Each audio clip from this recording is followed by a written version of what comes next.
Today we're going to finish up our germination by transferring our seeds out of this tap water and on to their individual plates within these paper towels that are going to be damp and moist, and they're going to continue their germination process in these paper towels for another couple days or so.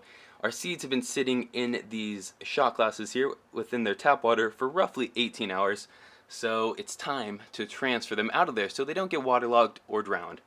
Now we're also going to be incorporating a little bit of cling wrap in to our next step. We're gonna, after we get our seeds within the paper towels here, we're gonna lay some cling wrap over our damp paper towel, and that's gonna help ensure that we keep our humidity levels up there and our paper towel stays nice, damp, and moist. Now, living in Southern California, our humidity is relatively low. It's a very dry area, so the moist paper towel does dry out rather quickly if I don't do anything to kind of seal in the humidity. Keep in mind though, if you do this, oxygen still needs to be able to get to the seeds. That's why we're just going to be laying a little bit of cling wrap over our paper towel.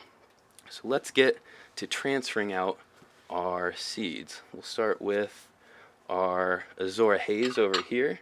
Just going to go ahead and move these just kind of down and out of the way. Okay. I'm going to fold up our paper towel here. Now you can use cheesecloth or paper towel for this step. I prefer paper towel only because sometimes when you're using cheesecloth, the taproot will actually grow through the cheesecloth and it kind of makes for a pain in the ass to get out. Sometimes you can damage your taproot, so we're just going to go ahead and take our seeds here, dump them out. Might have a little excess water on this plate that we'll take care of afterwards. Our seeds didn't come out. Come on, seeds. Come on. Alright, we're going in there with our fingers. Boop. Just spread them out in there. Want to give each individual seed plenty of room so your tap roots aren't getting tangled in there. Like I said, we have a little excess water, but we're just going to leave it for now. So our Azora Haze is done. Let's go ahead and get some cling wrap on top of her.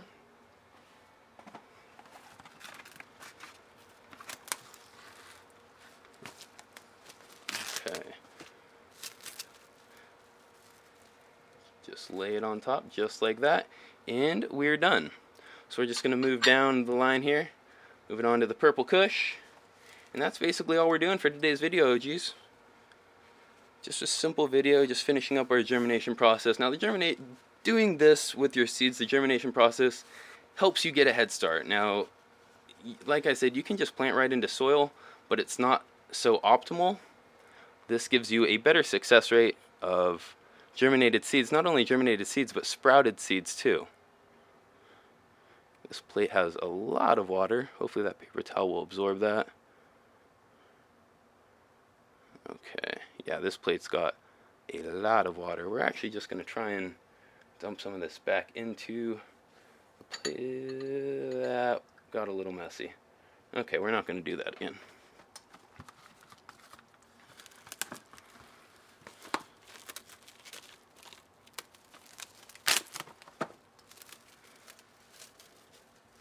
Okay. Now within the steps on the Crop King Seed website, it doesn't mention anything about cling wrap or using a Ziploc baggie. So if you're trying to follow those exact steps, I wouldn't necessarily do this unless you live in an area like I do and you really need to. Because if I don't do this and I forget about my seeds and forget they're germinating, then man, 5 hours to 7 hours later, this paper towel is completely dry and damage has been done to the seed.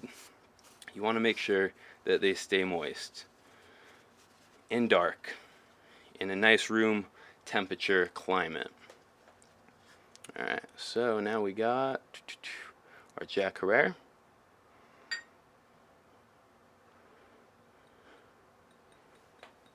Come on, Jack. You can do it.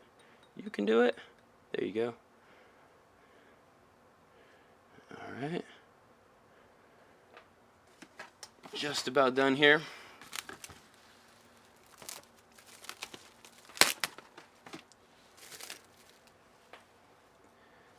And our last set of seeds are ice wreck.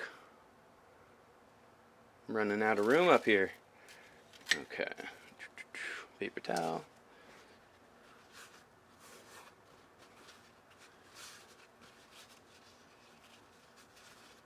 Okay. And ice rack. Now, I forgot to note to mention that these ice rack seeds that I just poured out, they've been cracked open and there's a bit of a taproot showing. And also with our purple kush, there's a little bit of taproot showing on both those seeds, which kind of surprised me because if you remember in our other video, our purple kush seed sank immediately to the bottom. Generally speaking, that means it was a bunk seed. There was a hole in the seed and it filled up with water and it immediately sank. But that's actually not the case with our purple kush, and it really surprised me because every other time that's happened to me, it's been a bad seed. But I saw a taproot on both of those purple kush seeds, so that made me happy. That's awesome. And to finish up, cover up our ice rack, and we are done. Now we're just going to basically be leaving these plates as is. We would go through here and we would turn off this light right over here, just like so. Leave them in a nice dark environment. Close up the closet door right over here so it's completely dark. But we got to finish up the video, so I'm going to turn back on this light over here. And yeah, so that pretty much concludes the second step to germinating our Crop King seeds. Nothing really to it, just a simple going through the motions, finishing up the germination step here.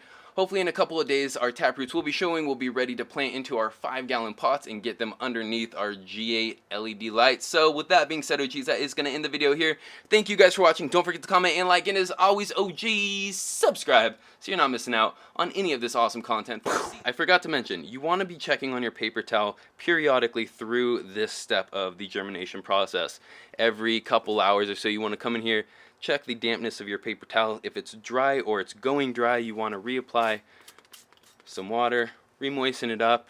If you're using a cling wrap or a Ziploc baggie, just go ahead and reinsert it. Make sure if you are using a Ziploc baggie, you are not sealing the bag all the way because you are cutting off the seed's oxygen supply. Make sure that Ziploc baggie is open. Just like with this, oxygen's able to get under that cling wrap and still provide oxygen to the seed. Other than that, you want to keep your seeds germinating for a couple days, up to 7 days, and then you'll see some taproots.